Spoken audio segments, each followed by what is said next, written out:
자, 안녕하세요 여러분. 사회적 거리두기가 연장됨에 따라서 이번 주에도 선생님과 같이 온라인에서 만나게 되었습니다. 지난 시간에 또 EBS 강의를 들었었는데 오늘은 이제 교과서를 배우면서 선생님과 함께 배워보도록 하겠습니다. 자, 오늘 배울 부분은요 58페이지에 있는 문학작품의 수용과 소통이라고 하는 부분입니다. 일단 58페이지에 있는 그림을 한번 볼게요. 그림을 한번 보니까 똑같이 이제 비가 오는 상황인 것 같아요. 근데 이 여자의 이제 표정을 한번 보세요. 이 여자의 표정이 어떻습니까? 그렇죠. 뭔가 입꼬리가 이렇게 거꾸로 이렇게 되어 있는 걸 보니까 뭔가 기분이 좋아 보이지 않습니다. 그러면서 하는 말이 비가 오네 라는 말을 하고 있는 거죠. 근데 얘 이제 복장을 한번 보세요. 뭘 하려고 하는 것 같아요? 맞습니다. 어디 놀러 가려고 지금 했던 것 같은데 지금 비가 오는 것 같아요. 그럼 이 사람의 마음은 어떨까요? 그렇지. 굉장히 좀 실망스럽고 좀 그런 것들이 지금 이제 표정에 담겨져 있습니다. 이 비가 오네라는 말에 그런 감정이 담겨 있겠죠. 자, 그 옆에 있는 친구를 한번 보세요. 그 남자애는 지금 표정이 어떻습니까? 그렇죠. 아주 밝습니다. 그러면서 이제 또 똑같은 말을 합니다. 비가 오네. 근데 지금 얘는 우산을 파는 애인 것 같아요. 우산을 파는 애니까 비가 오는 게 좋을까요? 맑은 날이 좋을까요? 맞습니다. 비가 오는 날이 좋겠죠. 그래서 얘는 지금 똑같은 비가 오네 라는 말을 하면서도 굉장히 좀 웃고 있습니다. 이처럼 우리가 똑같은 언어로 표현되어 있는 문학 작품도 이 사람이 어떠한 상황에서 또 어떠한 심리 상태를 가지고 있느냐에 따라서 똑같은 그 시어나 표현들이 전혀 다른 의미를 담고 있을 수 있다. 그래서 우리는 그런 문학작품을 어떻게 수용해야 할지 이런 것들에 대해서 한번 배워보도록 하겠습니다. 자, 그럼 59페이지로 한번 가볼게요. 자, 59페이지에 본문을 한번 읽어보도록 하겠습니다. 가와 나에서는 비가 오네 라는 같은 말을 하고 있지만 가는 실망감이나 안타까움이 담긴 것으로 나는 기대감이나 즐거움이 담긴 것으로 이해된다. 이처럼 그 다음에 밑줄 한번 쳐볼게요. 같은 말임에도 그 의미가 서로 다르게 이해되는 것은 그 말이 표현된 상황 맥락이 다르기 때문이다. 여기까지 밑줄 한번 쳐보시고요. 상황 맥락에는 동그라미를 한번 쳐보도록 하겠습니다. 자, 문학작품에 담긴 의미 역시 마찬가지다. 문학작품도 그것을 둘러싼 작가, 사회문화적 배경, 상호 텍스트성 등 다양한 맥락에 따라서 여러 가지로 해석될 수 있기 때문이다 라고 되어 있는데 거기 밑줄 한번 쳐보겠습니다. 작가, 사회문화적 배경, 상호 텍스트성 이런 것들을 다 맥락이라고 해요. 우리 지난번에 그 소설의 이론에 대해서 배울 때 작가가 어떠한 삶을 살았는가 혹은 독자가 어떠한 것을 이 작품을 통해서 배웠는가 혹은 어떠한 상황에서 이 작품이 쓰여졌는가 이런 것들을 두루두루 살펴보면서 감상해야 된다고 했었는데 기억하시죠? 그런 것들이 다 상황 맥락을 고려하는 것이다 이렇게 볼 수 있겠습니다.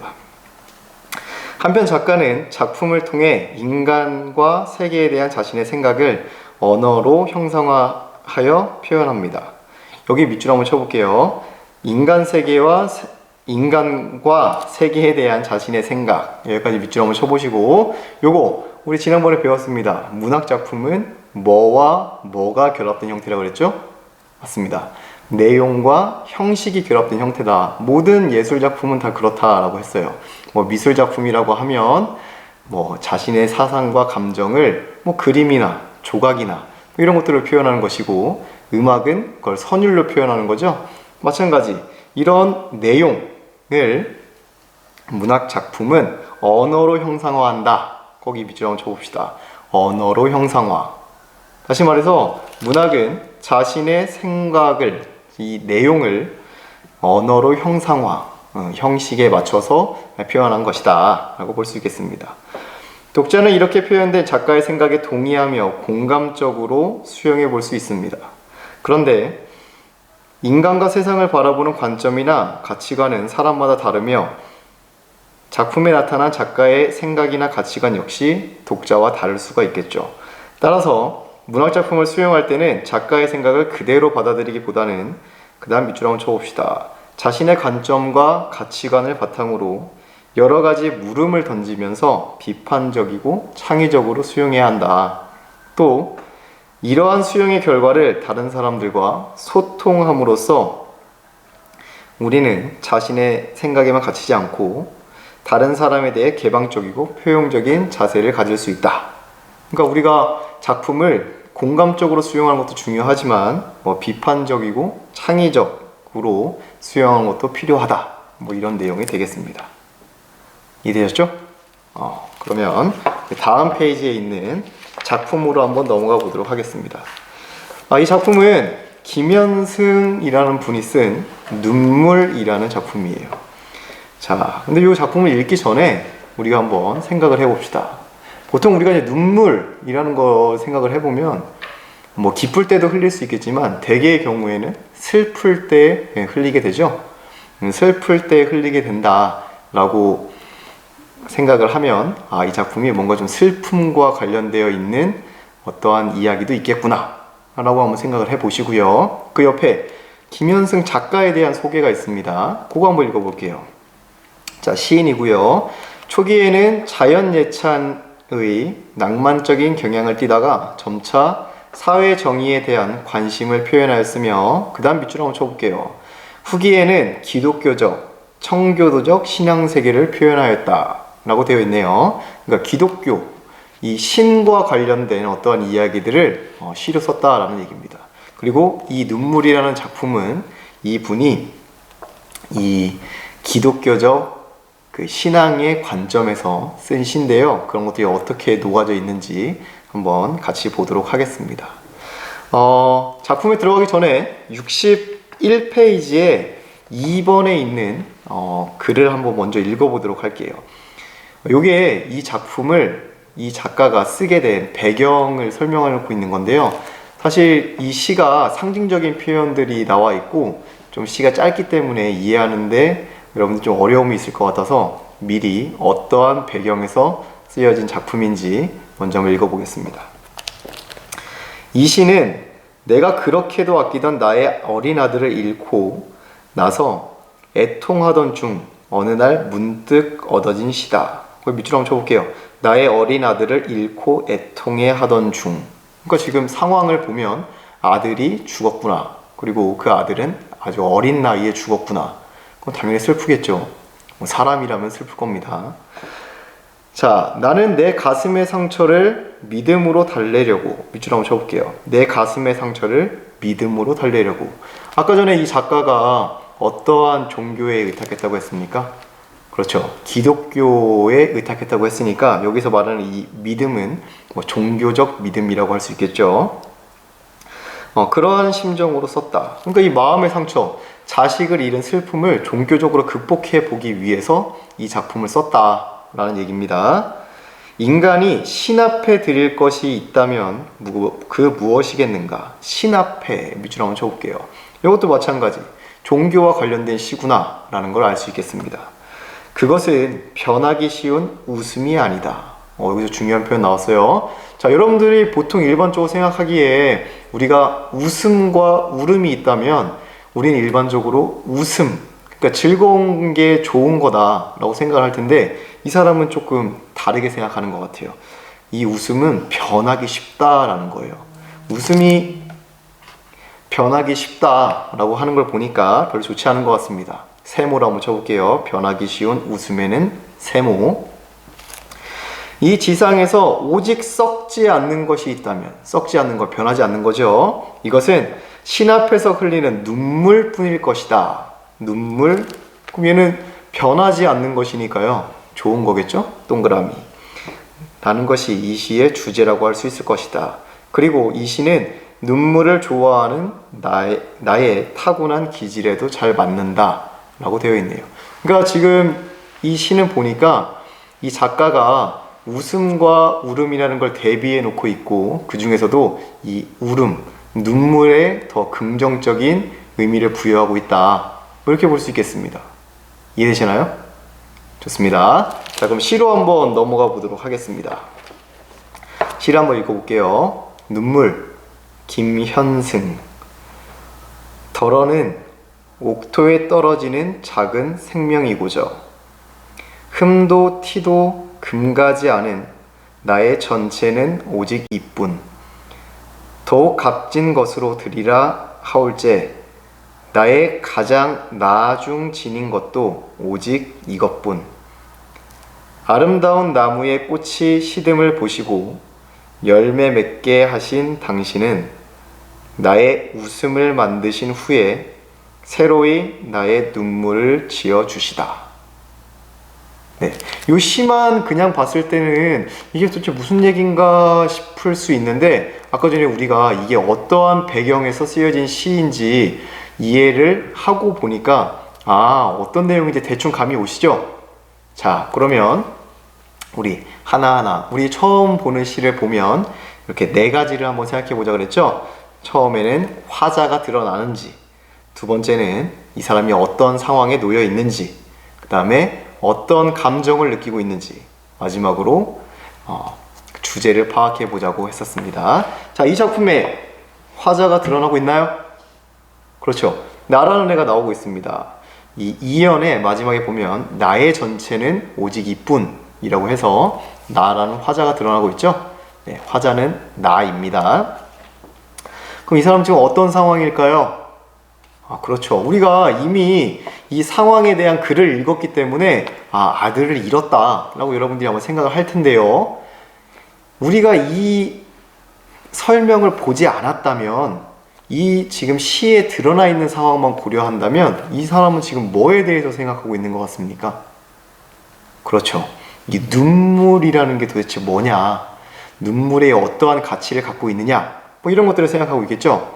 그래서 이 상황은 지금 눈물에 대해서 생각하고 있다, 이렇게 볼 수 있겠습니다. 자, 그러면 그 다음에 이제 이 감정이나 대응 방식은 어떻게 되는지 한번 보겠습니다. 자, 이 사람은 지금 이 눈물을 뭐라고 바라보고 있습니까? 그렇죠. 뭐 절대자의 은총이라거나 아니면 열매라고 하는 삶의 결실이라고 생각하고 있어요. 우리가 일반적으로 이 눈물이라고 하면 슬픔, 안 좋은 거, 흘리지 않았으면 좋겠는 거라고 생각하지만 이 사람의 대응 방식은 다르다는 겁니다. 절대자가 베풀어지는 은총이라거나 아니면 삶의 결실, 열매로서의 가치를 갖는 것이다 라고 하는 긍정적인 의미를 부여하고 있다 라고 볼 수 있겠습니다. 그러면 우리 주제를 한번 생각해 보도록 하겠습니다. 그러니까 결국에 이 사람은 아까 전에 읽었던 글에서 본 것처럼 이 어린 자식을 잃은 슬픔을 가지고 있어요. 그 슬픔을 지금 이 사람은 이 눈물이라는 이 소재를 통해서 종교적으로 극복해 내려고 해요. 이게 단순한 슬픔이 아니라 절대자가 우리에게 주는 은총이다 라고 생각하면서 이걸 종교적으로, 이 슬픔을 종교적으로 극복해 보려고 하고요. 아주 이 눈물처럼 깨끗하고 순결한 상태로 살고 싶다, 뭐 이런 의지도 드러내고 있습니다. 그러니까 주제를 한 문장으로 써보자면 슬픔의 종교적 승화를 통한 순결한 삶의 추구라고 볼 수 있겠습니다. 이해되셨나요? 네, 좋습니다. 자, 그러면 한번 시를 보도록 할게요. 덜어는 옥토에 떨어지는 작은 생명이고저 라고 되어 있는데요. 옥토는 옆에 보니까 아주 농작물이 잘 자랄 수 있는 아주 비옥한 땅이라고 합니다. 여기에 떨어지는 작은 생명이다. 그럼 요거의 원관념은 뭘까요? 뭐가 떨어진다는 걸까요? 그렇죠. 눈물이 떨어진다는 거예요. 그럼 여기 한번 써볼까요? 원관념은 눈물이 되겠습니다. 근데 이 눈물을 지금 이 사람은 작은 생명이라고 했어요. 마치 그 땅에 씨앗이 딱 떨어져서 박히는 것처럼 이 눈물도 이 하나의 씨앗이 되어서 뭔가 새로운 생명을 일으킬 수 있는 그런 존재라고 하는 거예요. 그럼 거기 이렇게 한번 써보겠습니다. 눈물에 긍정적인 이미지를 부여한다, 이렇게요. 우리가 일반적으로는 눈물은 별로 좋지 않다라고 생각하지만 여기서는 긍정적으로 바라보고 있어요. 생명의 씨앗, 그러니까 작은 생명이라고 바라보고 있으니까요. 그리고 또 한 가지, 이 생명이라는 것은 사실 우리가 뭐 눈으로 보는 건 생명체고 생명이라고 하는 그것은 약간 추상적이잖아요. 근데 그것을 우리가 눈으로 실제로 볼 수 있고 늘상 접하게 되는 이 눈물이라는 구체적인 뭐 사물을 가지고 표현했다. 뭐 이렇게도 바라볼 수 있겠습니다. 이해하셨나요? 좋습니다. 자, 두 번째 예언으로 가겠습니다. 흠도 티도 금가지 않은 나의 전체는 오직 이뿐이라고 되어 있는데요. 이뿐에서 그 이가 바로 이 눈물이 되겠죠. 이 눈물은 흠도 없고 티도 없고 금가지도 않았어요. 다시 말해서 새 거란 얘기죠. 아주 깨끗하고 순결한 그런 상태라고 볼 수 있겠습니다. 뭐 순결하다, 뭐 순수하다 이렇게 볼 수 있겠죠. 그러니까 내가 가지고 있는 것 중에 정말 흠도 없고 완전 새 거, 아주 순결한 상태인 건 이 눈물뿐이라는 겁니다. 여기 오직 이뿐에 거기 한번 써볼게요. 순수한 눈물이라고 한번 써보겠습니다. 더욱 값진 것으로 드리라 하올제 나의 가장 나중 지닌 것도 오직 이것뿐이라고 되어 있는데요. 이게 이제 종교적인 시이다 보니까 우리가 일반적으로 그 어떤 뭐 다음 주에 이제 추석을 지내게 되면 제사를 지낼 때도 있잖아요. 이 신께 혹은 뭐 조상께 우리가 뭔가를 드릴 때는 항상 가장 깨끗하고 가장 좋은 걸 바치게 되죠. 그래서 가장 값진 것을 바치라고 한다면 그 중에서 내가 제일 값지다, 가장 나중까지 내가 지니고 있다가 탁 내놓을 수 있는 그것이 바로 이 눈물이라는 겁니다. 여기서 이 나중 지닌, 여기 밑줄 한번 쳐볼까요? 원래는 나중 지닌 이렇게 써야 될 텐데 나중 지닌 이렇게 길게 늘려서 쓰고 있습니다. 이거 지난번에 뭐라고 했었죠? 어법상 맞지는 않지만 우리가 시적 효과를 위해서 이 어법상 맞지 않는 걸 허용해 주는 것, 그렇죠. 시적 허용이라고 했습니다. 시적 허용을 통해서 이게 그냥 조금 나중이 아니라 진짜 나중에까지 내가 이렇게 아끼고 있는 거라는 의미를 더해주는 거죠. 여기서 오직 이것뿐, 그 이것도 마찬가지로 눈물이 되겠습니다. 아름다운 나무의 꽃이 시듦을 보시고 열매 맺게 하신 당신은, 여기서 당신은 누굴까요? 이런 걸 할 수 있는 사람. 꽃이 시듦을 보고 나서 꽃이 시들었네, 이제 열매 맺게 해줘야겠네, 열매야 맺혀져라 라고 하고서 열매를 맺혀지게 할 수 있는 사람, 그렇죠. 신이라고 할 수 있습니다. 절대자라고 볼 수 있는 거죠. 이 절대자가 꽃이 시들어 가는 걸 보면서 열매를 맺게 해요. 그러면 꽃과 열매의 밑줄 한번 쳐볼까요? 자, 식물이 존재하는 이유는 무엇일까요? 그렇죠.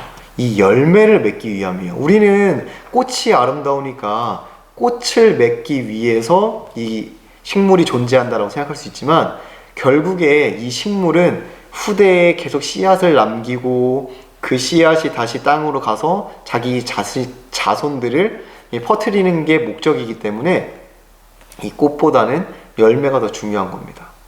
그리고 또 심지어 아름다운 나무에 꽃이 시들어요. 시드는 건 좋은 걸까? 그렇죠. 좋지 않죠. 그러니까 꽃이 시든다 라고 했으니까 이 꽃은 금방 시들어 버리는 존재, 일시적인 존재라고 볼 수 있습니다. 세모를 한번 쳐볼게요. 자, 열매 맺게 하신 당신. 그럼 열매는 좋은 걸까요? 나쁜 걸까요? 좋은 거겠죠? 동그라미를 치겠습니다. 그 밑으로 일단 넘어갈게요. 나의 웃음을 만드신 후에 새로이 나의 눈물 지어 주시다 라고 되어 있는데, 나의 웃음을 만드신 후에, 웃음은 아까 전에 그래서 이야기했어요. 일시적인 거라고 했죠? 일시적인 것을 만들어준 다음에 다시 나에게 눈물을 주셨다. 이 사람은 눈물에 긍정적인 이미지를 주고 있으니까 웃음에는 세모, 눈물에는 동그라미를 일단 쳐봅시다. 그러면 지금 세모는 꽃과 웃음이 되고 동그라미는 열매와 눈물이 되었어요. 그럼 이 각각 이 세모하고 동그라미가 어떤 이미지를 가지고 있는지 한번 살펴보도록 할게요. 자, 일단 이 세모는 지속적인 겁니까? 일시적인 겁니까? 그렇죠. 일시적인 것이죠. 그리고 겉으로 봤을 때 좋은 거, 뭐 외면적이다, 또 현상적이다, 이렇게 볼 수 있겠습니다.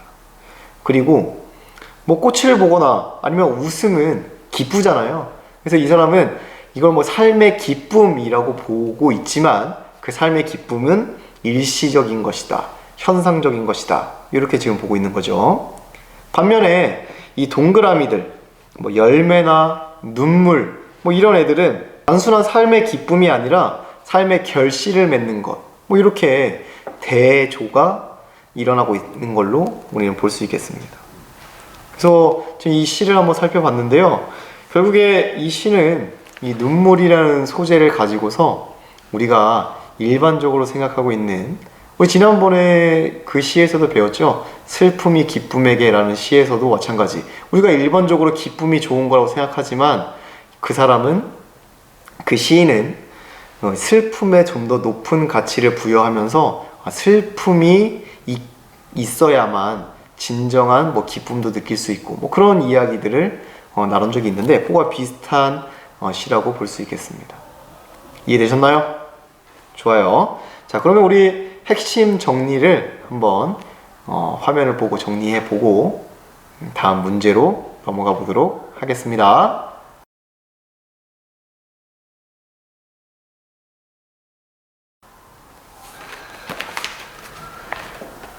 자, 61페이지에 이제 학습활동 문제를 풀어보도록 할게요. 자, 1번 보겠습니다. 자, 이 작품을 감상하고 화자의 태도와 시어의 함축적인 의미를 파악해보자 라고 했네요. 자, 1번 눈물을 형상화한 표현을 찾아보고 이를 바탕으로 눈물에 대한 화자의 태도가 어떠한지 말해보자 라고 했어요. 자, 여기서 눈물을 형상화한 표현, 뭐 첫 번째 보니까 옥토에 떨어지는 작은 생명이라고 되어 있네요. 그러면 나머지 두 개도 한번 찾아볼까요? 네, 찾아보셨나요? 아, 그렇죠. 뭐 이것이라고 혹시 쓴 사람이 있는지 모르겠어요. 근데 그거는 단순하게 지시하는 말이고 그걸 형상화한 표현은 그 앞에 있습니다. 그러니까 뭐 첫 번째는 흠도 티도 금가지도 않은 나의 전체, 요걸 또 눈물이라고 바라보기도 했고요.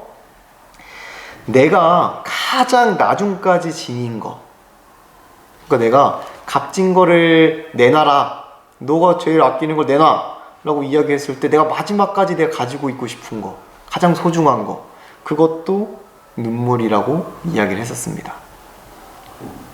자, 그러면 요거에 대한 화자의 태도는 어떨까요? 자, 옥토에 떨어지는 작은 생명이래요. 이 생명의 씨앗이라는 거죠. 그럼 이건 긍정적인 이미지일까요? 부정적인 이미지일까요? 그렇죠. 긍정적인 이미지라고 볼 수 있겠습니다. 생명이니까요. 자, 두 번째, 흠도 티도 금가지 않은 나의 전체. 아까 말했죠? 가장 새 거, 흠도 티도 가지 않은, 또 금가지도 않은, 뭐 이런 것들, 순수하다라고 볼 수 있겠습니다. 뭐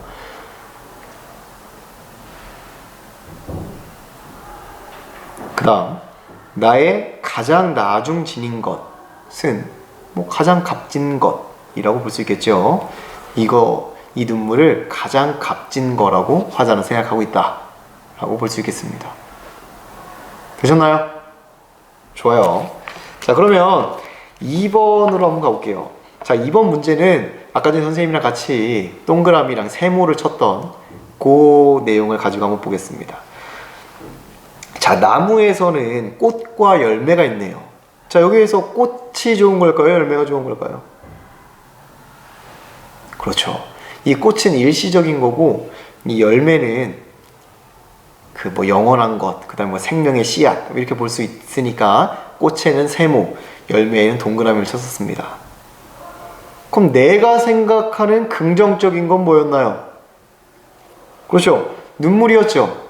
그럼 밑에 칸에는 눈물이 될 것이고 내가 생각하는 부정적인 것은 웃음이었습니다. 그럼 위에다 한번 써보시고요.